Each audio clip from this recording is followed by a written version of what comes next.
y'all coming back. Like, subscribe. Definitely watch another video, man, at the end of this video. Because always got dope content. Yo, and this is actually a little series. We got a little playlist going on with Diddy. Because a lot of stuff going on in his case. And we're trying to keep y'all up to date with it. One of the major scenarios with Diddy right now is the fact that in his trial, a lot of information to come out from the prosecution and it don't be accurate. And that's foul because if anybody gonna be trying to put you away for life, you at least want the daggone information to be accurate, or what they claiming to be official. So apparently, right now, a scenario coming down the pipeline from last week, where some information about Cassie supposed to have seen something happen, like a thing happened on the balcony, a fight, whatever. So she claimed she saw it. She went to trial. She claimed she saw it. Then the emails came out because, I mean, the text messages came out because Diddy got those people who go to forensic information, find out when stuff was sent, find out when stuff was delivered and got back, all the stuff back in the behind the scenes of a cell phone. They can actually go find that out. So then they found out that this stuff was sent like 2 or 3 days earlier, that she wasn't around at that time, and Diddy was out of town at the time of the frame that she claiming that the situation happened. And so this is basically just admitting bad information in court. And it could seem like Diddy is a bad person when really these are lies. So his lawyers for another time is trying to say, yo, we need to do a mistrial because it's basically these information is wrong. And the prosecution knew that this lady lied about her knowledge. Well, why the fuck is y'all letting this go through? Well, they claiming like, hey, this is a part of the game. You know what I'm saying? Your Honor, we sorry. And they can really say that because they all kind of work together anyway. So they like, yo, we sorry, we'll make it up for it. But it's like, what the fuck you mean you sorry? My life is on the line. I'm sitting in prison. You made all this information about me where I couldn't even get a bond.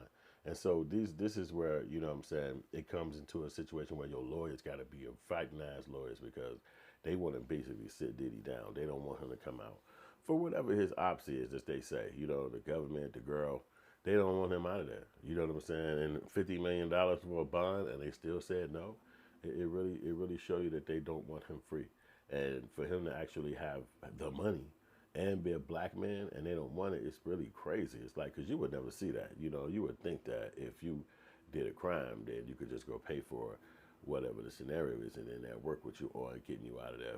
But didn't work out for him like that, and it's not going to work out for him like that.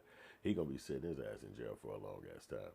So it really came down to him trying to do a big fight, and hopefully that these lawyers will get him a chance. But it come down to the judge Subterranean or something, I think that's his name. He actually has to be the one who make the decision. So today, this morning, is the moment that he gonna make the decision, and he probably gonna make it as soon as court start, which I think it started like an hour ago. No, probably about an hour ago it should started, something like that. So, or maybe it started another hour or something like that, because I think we right behind their schedule. But what happened is he is dealing with his scenario, and it's kind of crazy for him because it's like, damn, these people, you can't even speak up. They waiting for you to go and testify to see if you're going to be a person to testify on your own behalf. So even if these people are lying on you, you really don't have nothing you can say. And that's what make it even worse. It's like, damn, I can't say nothing. You can't say nothing. You got to sit there and let these people lie. You know what I'm saying? And they are lying.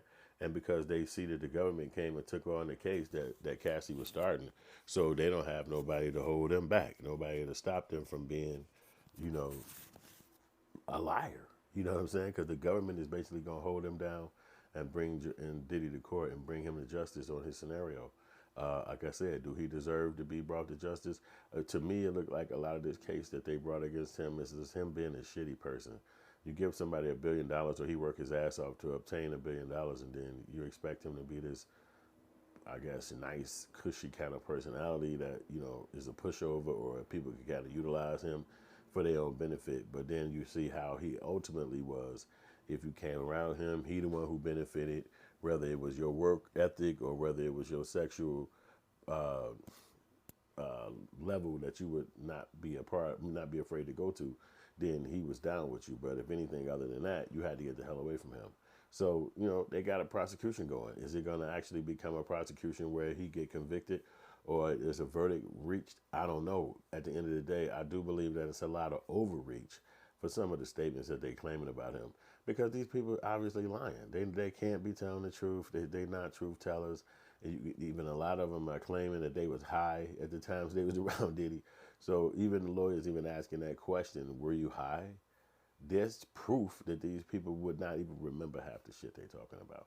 But it's not up to me to be the judge and jury behind it. It's a bunch of folks up in New York that they claim is his peers. So are they going to get him convicted? Is he going to be found not guilty? Because if you find out that the prosecution is putting in information and then people get to hear it and it's supposed to be against you, and then you find out that the people who said this information was lying, the information they fed the prosecution was lies, and they knew this just by reading it. So it's like, what the hell going on? That's almost like witness tampering. Like evidence tampering. Because if you think about it, this would be the same leverage and stick he'll utilize to get out of the crime in an appeal. And he has a lawyer that's on his trial. That's all she do is sit there and take notes for what can be used as an appeal if he get convicted.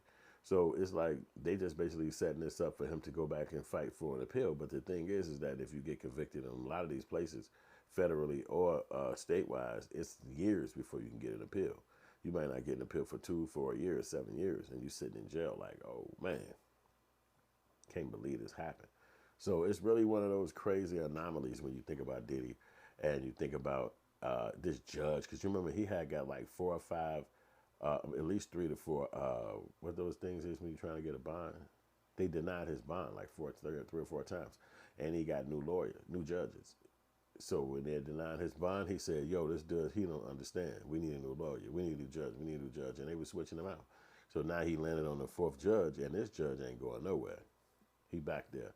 But I don't think he a Diddy lover. I don't think he rock with Diddy like that. I don't think he fuck with Diddy like that. I think he look at Diddy like, yo, I'm hearing what they saying against you. It don't look like you a good person, but them the people who decide, and I'm going to help them lean in the right direction with this conviction, but we don't know if that's going to happen. I hope that judge is smart enough to look at this scenario and say, okay, they basically putting a lot of faulty information in here. This stuff is not becoming a legitimate trial. It's just going to be used as a mistrial in the future anyway. So I'll just do a mistrial on this. Plus, Trump said he gonna pardon Diddy anyway, even if he get caught. He said, I'm going to pardon Diddy. I'm like, whoa. But that's how it goes. It's like, he don't have no problem with that. He gonna pardon Diddy. He ain't going to jail. So you got to take that or leave it, or eat your own burger or whatever the hell you do. But Diddy ain't going to jail. So if he do go to jail, Trump got him. So that's one hell of a president when you could look out and say, if I go to jail, you would let me out, one felon to a felon. You know what I'm saying? And Trump fuck around and all this letting out he doing, as soon as he walk across the presidency, they going to lock his ass up. He 81 years old in the damn county talking about some, where the Crips at? All right, y'all. Like, share, subscribe. I appreciate y'all hitting me up, and I appreciate y'all watching this channel.